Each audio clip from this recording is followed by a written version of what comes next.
За това колие ще са ни нужни синджир, ключ и дървена плочица, каквато ни хареса спрямо ключа и синджир.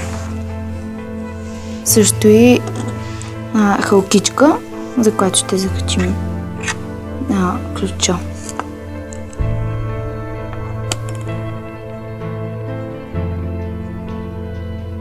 Отваряме и си ги нанизваме.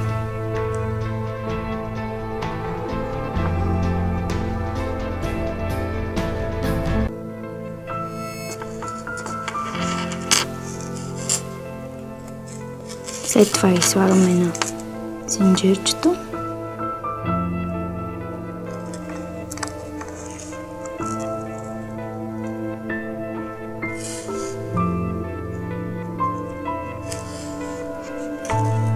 И сме готови.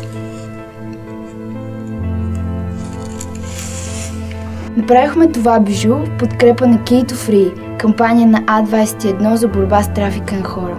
Ако искате да се включите, намерете стар ключ, направете своето бижу и качете снимка или видео във Facebook страницата на А21. Разкажете на колкото се може повече хора. И помнете, че ключът е в нас.